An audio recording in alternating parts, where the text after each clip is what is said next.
merdekakan kita. Yang percaya sekali lagi lambaikan tangannya, katakan amin. Bapak Ibu Saudara yang terkasih, di dalam Alkitab Injil Matius pasal ke-16 ayat 26 dikatakan, untuk apakah seseorang beroleh seisi dunia ini kalau ia kehilangan nyawanya? Apakah yang dapat diberikannya sebagai ganti nyawanya? Tentunya tidak ada. Itu sebabnya walaupun seseorang kaya, terkenal, berkuasa, tapi kalau kelak ketika ia mati meninggalkan dunia ini, ia masuk ke dalam hukuman yang kekal di neraka, semuanya sia-sia. Tapi pada malam ini tidak ada kita yang berkumpul dengan sia-sia. Malam hari ini semuanya kita menerima keselamatan jiwa kita. Dan keselamatan hanya terdapat di dalam Tuhan Yesus. Di bawah kolong langit ini tidak ada nama lain yang dapat menyelamatkan kita selain daripada nama Yesus. Tadi kita sudah dengarkan kesaksian daripada Ibu Munte. Kalau Ibu Munte ditolong Tuhan, semuanya kita juga ditolong oleh Tuhan Yesus. Ada sebuah kisah di Alkitab di mana seseorang kelihatan dari luarnya sangat baik hidupnya, tetapi di dalam hatinya dia sangat menderita. Nama orang ini adalah Naaman. Naaman adalah seorang panglima tentara Raja Aram. Dia sudah memenangkan banyak pertempuran. Dia pahlawan perang bagi bangsanya. Dia terhormat, dia berani, dia terlatih, dia disiplin, dan tentunya dia juga kaya karena dia sangat disayangi oleh tuannya. Tetapi sebenarnya dia sangat menderita karena dia punya satu penyakit yang pada zaman itu tidak ada yang bisa mengobatinya. Dan hanya menunggu waktu saja sampai penyakit ini menjadi parah dan akhirnya akan merenggut semua kehormatannya. Karena Naaman menderita penyakit kusta. Dia tidak mau itu ketahuan. Karena kalau penyakit itu ketahuan, bertambah parah, itu akan terlihat di seluruh kulitnya, tubuhnya. Bahkan suatu saat kelak, kalau itu tidak diobati, jari-jari tangannya, kakinya bisa putus. Tentunya ia tidak dapat lagi melaksanakan karirnya sebagai seorang panglima tentara Raja Aram. Dia coba cari kesembuhan di sana, di sini, tetapi tidak mendapatkannya. Jadi walaupun seluruh orang di luar sana kalau melihat Naaman, mereka berpikir Naaman orang sukses, Naaman orang kaya, Naaman orang terpandang. Tetapi keadaan yang sebenarnya adalah Naaman tahu, istrinya tahu bahwasanya hanya menunggu waktu saja kustanya akan bertambah parah dan dia akan kehilangan semua kehormatannya, kesuksesannya, kekayaannya. Dan keadaan itu juga diketahui oleh seorang anak gadis kecil Israel yang ditawan dan bekerja di rumahnya. Syukurlah gadis kecil ini bersaksi kepada tuannya Naaman dan berkata, "Tuanku, mujizat masih ada. Ada seorang nabi kami bangsa Israel namanya Elisa. Dia masih bisa mengadakan mujizat." Lalu apakah yang terjadi? Naaman percaya.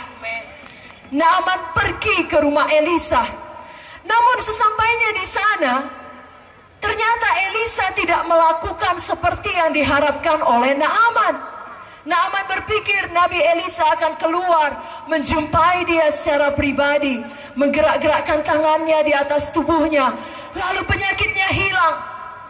Tapi ternyata Elisa bahkan tidak mau menjumpai dia. Elisa hanya mengirimkan seseorang dengan pesan, katakan kepada Naaman, dia harus membenamkan dirinya, harus mandi sampai 7 kali di sungai Jordan, maka dia akan sembuh, tubuhnya akan tahir. Pertama-tama ketika Naaman mendengar hal itu, dia tersinggung. Pernahkah saudara demikian? Ketika kita mendengarkan firman Tuhan, hati kita tersinggung. Sama seperti Naaman, dia bahkan marah karena biasanya sebagai seorang panglima dia dihormati, dia ditakuti. Setidaknya nabi ini harus menjumpai dia secara pribadi. Ini hanya memberikan pesan, dan menurut Naaman pesannya itu tidak cocok. Kalaupun harus mandi, kenapa di sungai Jordan? Bukankah ada sungai lain yang jauh lebih bersih? Sungai Abana, sungai Parpar. Naaman tidak mau melaksanakan firman itu. Dia mau pulang saja dengan marah. Tahukah saudara, kalau Naaman tidak mau melaksanakan perintah itu, dia tidak sembuh? Tapi puji Tuhan, lagi-lagi ada pegawainya yang menasehati dia. Dan Naaman mau mendengarkan pegawainya tersebut. Pada akhirnya Naaman merendahkan diri. Naaman patuh, Naaman percaya. Dia benamkan dirinya 7 kali di sungai Jordan, dan dia menerima mujizatnya. Penyakitnya sembuh. Bapak ibu saudara, pada malam ini mungkin ada kita seperti Naaman. Orang lain melihat keadaan kita, kelihatannya baik-baik saja. Tetapi di dalam hati kita menderita. Mungkin kita seorang yang terpandang seperti Naaman, seorang yang kaya, seorang yang terhormat, terpelajar, atau mungkin kita adalah seorang pahlawan di dalam keluarga kita, seperti Naaman, pahlawan di dalam keluarganya. Namun kita sendiri tahu ada ikatan kita yang kita tidak mau ketahuan, yang hanya menunggu waktu saja yang akan mempermalukan kita. Atau mungkin tubuh kita juga menderita sakit seperti Naaman. Atau kita diikat oleh kebiasaan buruk, oleh pikiran-pikiran yang jahat, oleh kenajisan, oleh kebiasaan berjudi, atau oleh narkoba, atau oleh apa saja. Kita tahu walau orang lain tidak tahu, dan kita rindu menerima kebebasan. Saya percaya sebagaimana Naaman, ada gadis kecil yang bersaksi kepadanya bahwa mujizat masih berlangsung. Saudara pun malam ini hadir karena Tuhan mengutus ada seseorang yang bersaksi kepada saudara, di KKR ini mujizat masih berlangsung. Dan kedatangan Naaman kepada Nabi Elisa pada zaman itu tidak sia-sia. Izinkan saya berkata pada malam ini, kedatangan saudara juga tidak akan sia-sia. Karena di tempat ini ada Tuhan Yesus. Amin. Dialah mujizat itu. Haleluya. Dialah pemberi mujizat itu. Amin. Tuhan Yesus sangat mengasihi saudara. Yang perlu saudara lakukan adalah meneladani apa yang dilakukan oleh Naaman. Dia merendahkan dirinya, dia percaya, dia patuh kepada firman. Malam ini pun setelah pantomim, firman Tuhan akan disampaikan oleh Ibu Pendeta Victoria. Saudara dengarkan, saudara percaya. Amin. Izinkan iman itu tumbuh dalam hati saudara, karena tidak ada yang mustahil bagi orang yang percaya. Haleluya. Saudara patuhi apa kata firman Tuhan, dan biarlah saudara masing-masing pulang dengan mujizat saudara. Amin. Tetapi semuanya tergantung kepada pilihan saudara. Sebagaimana Naaman bisa memilih untuk tetap tersinggung dan pulang, atau memilih untuk percaya dan patuh, itu tergantung kepada dia. Malam ini pun pilihan kita akan menentukan masa depan kita. Sama seperti pantomim yang akan saudara saksikan sebentar lagi dengan judul choice atau pilihan. Pantomim ini dimulai dari gambaran bagaimana Tuhan menciptakan langit, bumi, dan segala isinya. Digambarkan Tuhan menciptakan gunung-gunung, lautan, ikan-ikan di laut, dan juga burung-burung di udara. Tapi yang paling indah, ketika Tuhan menciptakan saya dan saudara sesuai dengan gambar dan rupanya sendiri. Nanti di pantomim saudara akan melihat kita manusia pada awalnya bersekutu intim dengan Tuhan, begitu bahagia, begitu sukacita, tidak ada air mata, tidak ada kesedihan, tidak ada penyakit. Itulah rencana Tuhan sejak awalnya kepada kita. Tapi ada musuh kita. Siapakah musuh kita? Setan, iblis.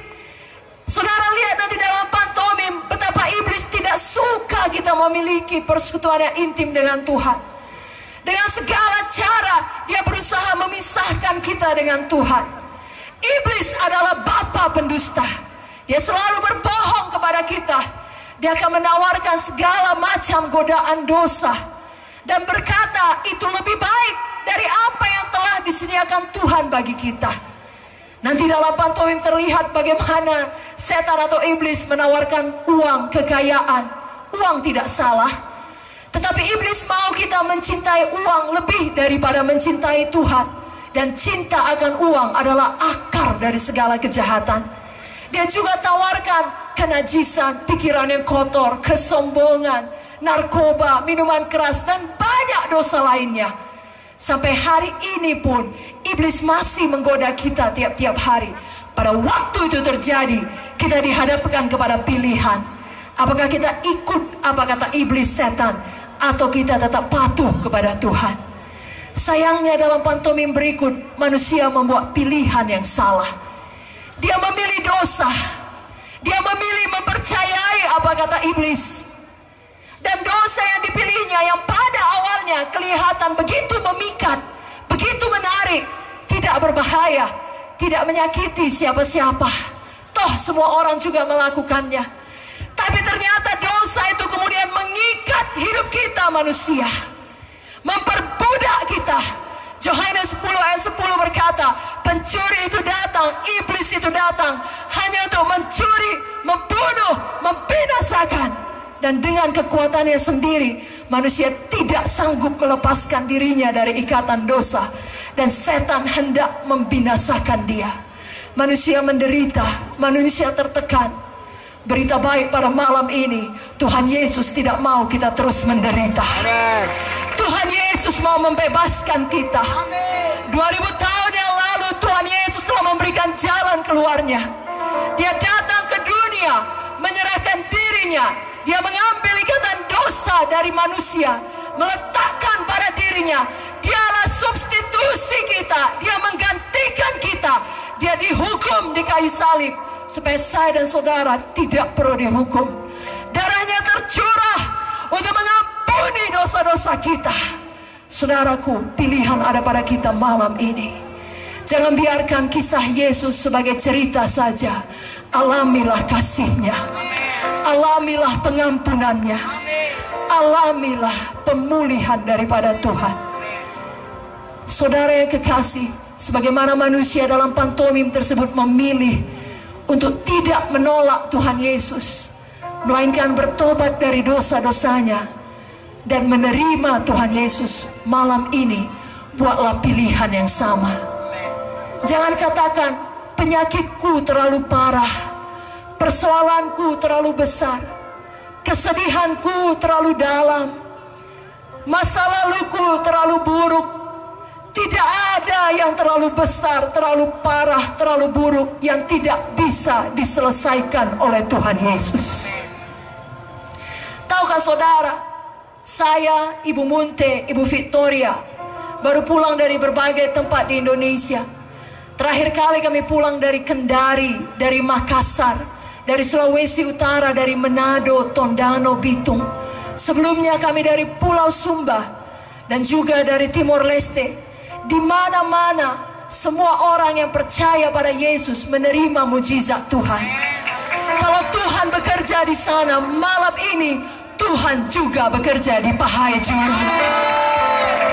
Dia mengasihi kita semua. Dia kenal saudara. Dimanapun saudara mendengarkan firman ini, apakah saudara berdiri atau duduk, di depan atau di belakang, Yesus mengasihi saudara. Yesus mau menyembuhkan saudara. Yesus mau membebaskan saudara. Saudara hanya perlu percaya dan menerima Dia. Saudaraku, izinkan saya menutup dengan perumpamaan uang 100.000. Di tangan saya ada 100.000 yang baru. Tadi dikasih Ibu Munte dari dalam dompetnya. Dia ibu yang baik, amin. Kalau saya tanya, siapa saudara mau uang ini? Semua Pahai Julu orang-orang jujur. Betul-betul mau? Kalau Kalau mau bilang mau, kuat-kuat. Mau? Tidak ada syaratnya, boleh menjadi milik saudara asal saudara mau. Saudara mau? Tentu mau, ini uang baru. Tapi bagaimana kalau uang baru ini saya rusak dengan genggaman tangan saya, sudah jadi kecil seperti ini, tidak baru lagi. Masih mau? Bagaimana kalau saya kotori dan saya hancurkan, saya pijak dengan sepatu yang sudah ke Manado tadi, ke Kendari tadi, segala macam kuman ada di sini. Sekarang sudah saya pijak-pijak, saudara lihat. Lalu saya angkat. Sudah sangat kotor, sudah hancur, sudah remuk. Masih mau? Yakin masih mau? Saya ludahi, maaf ya Bapak Ibu. Sudah basah dengan ludah, sudah bau lagi. Masih mau saudara? Betul-betul masih mau? Kalau saudara mau, siapa yang mau? Saudara boleh ambil ke depannya ini. Betul saudara mau? Betul-betul ada yang mau saudaraku dari belakang berlari. Berikan dulu tepuk tangan bagi yang bertindak. Kenapa masih mau? Bukankah sudah hancur, sudah kotor, sudah lusuh? Kenapa masih mau? Karena nilainya masih sama. Kalau saudara pakai beli barang, gak ditanya itu saudara. Nilainya masih sama. Adakah malam ini hati saudara hancur oleh kesedihan, oleh kekhawatiran masa depan? Adakah malam ini saudara datang, tubuh saudara hancur oleh penyakit, hidup saudara hancur oleh kesalahan yang saudara perbuat di masa yang lampau? Seberapa hancurnya pun hidup saudara, hati saudara, kesehatan saudara, malam ini dengarkan Yesus berkata, Aku mau menyelamatkan engkau. Aku mau menyembuhkan engkau. Aku mau membebaskan engkau. Aku mau memulihkan engkau. Karena aku mengasihi engkau. Di mata Tuhan kita masih sama nilainya, masih berharga, seharga nyawanya, seharga darahnya. Malam ini pilihlah untuk berkata tidak kepada dosa, berkata ya kepada Tuhan. Selamat menyaksikan. Tuhan Yesus memberkati.